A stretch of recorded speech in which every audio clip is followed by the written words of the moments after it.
The following program is brought to you by Metro Plan Orlando, the transportation planning organization for Orange, Osceola, and Seminole counties.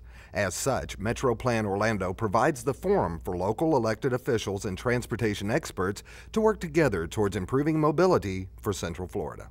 And by Activate Orlando, a local initiative funded by the Robert Wood Johnson Foundation.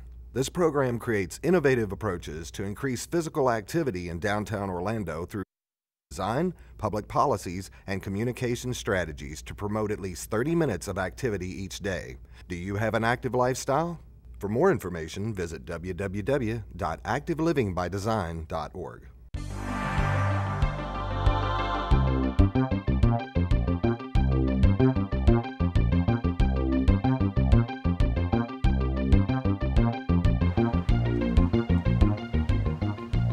We're all pedestrians. Many people walk for exercise and health reasons. Some walk as a means of transportation. They walk to the neighborhood store or to the corner to catch a bus. Even walking from your car to your destination makes you a pedestrian. Walking in the Orlando area can be a challenge. Some streets have no sidewalks or no lighting at night. Wide streets with fast-moving traffic can strand pedestrians in the middle as they try to cross. The best places to walk have sidewalks to safely separate pedestrians from traffic. Some intersections, but not all, have marked crosswalks and sometimes pedestrian signals.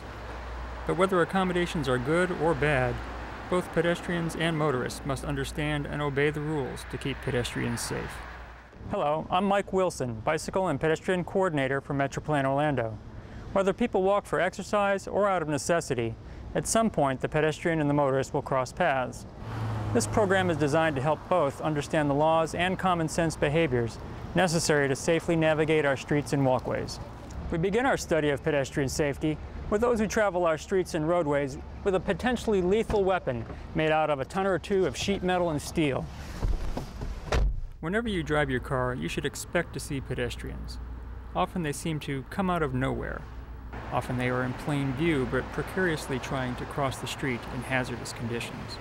As the operator of a potentially deadly device, you have the greater responsibility when it comes to the safety of pedestrians. Some pedestrians, like young children, people with mental or physical disabilities, and those who are intoxicated, are less able to effectively deal with traffic. Speed is a critical factor in pedestrian safety. The faster a vehicle is going, the more likely a pedestrian will be killed in a collision. Driving slower also improves your ability to see, react to, and avoid hitting pedestrians.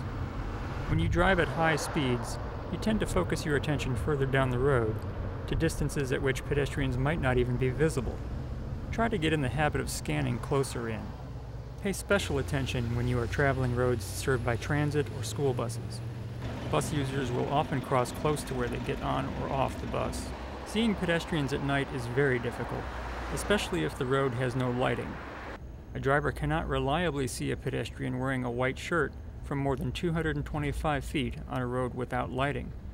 At 45 miles per hour, you would cover that distance in only 3.5 seconds. Slow down at night in areas where pedestrians are likely to be. Now that you know how to do a better job of looking for pedestrians, let's talk about where and when you're required to yield or stop for them. Right now I'm crossing the street in a crosswalk. Confused? There are no markings on the pavement. Many people don't know that there are crosswalks at all sides of every intersection, whether they are marked or not. You are required to yield to a pedestrian who is in a crosswalk and who is either in your lane or about to enter your lane. You have to yield even if there is no stop sign. You are also required to yield to pedestrians on sidewalks when you enter or exit a driveway. Whenever you stop at a crosswalk, stay behind the stop bar painted on the street. If there is no stop bar, stop far enough back so the pedestrian can see around you. Waving to pedestrians who look like they wish to cross helps them feel safer about crossing in front of you. If you see a vehicle stopped ahead of you at a crosswalk, you are required to stop, even if there is a clear lane. A hidden pedestrian may be crossing. And don't forget about people with disabilities. You must stop for people using walkers or wheelchairs at an intersection. Here, 3 drivers commit violations by failing to stop for the wheelchair-bound pedestrian in the crosswalk.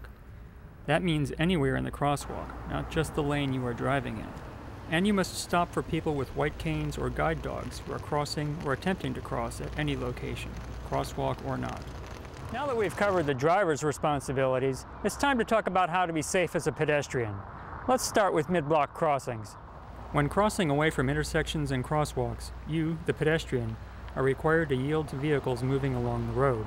It can be very difficult, especially at night, to estimate the time you have to cross when cars are moving fast. After dark, it is hard to judge a vehicle's speed. Give yourself more time than you think you need. While there are crosswalks at all intersections, marked or not, you can't just assume that drivers will yield or stop. Most drivers don't know unmarked crosswalks exist, and even when they are marked, many drivers are not in the habit of yielding. To get drivers to yield, you need to be as clear as you can be about your intentions. Step off the curb and put one foot in the crosswalk.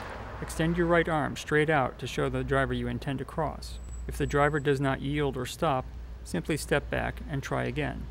But now you have another lane to cross. Be sure to stop before you get to the next lane. Just one extra step can put you in front of a passing car like this one, which doesn't yield to the pedestrian in the crosswalk. And keep scanning and checking your progress as you continue to cross the rest of the street. Signalized intersections present somewhat different challenges. Understanding how the system works is key. First, let's look at the push buttons for the crosswalk signal. Sometimes it's difficult to figure out which button controls which crossing. In this case, they're properly marked. Pushing the buttons does not immediately change the signal for you. It ensures that you get a walk signal when the main signal changes. Some people are confused about the meaning of crosswalk signals.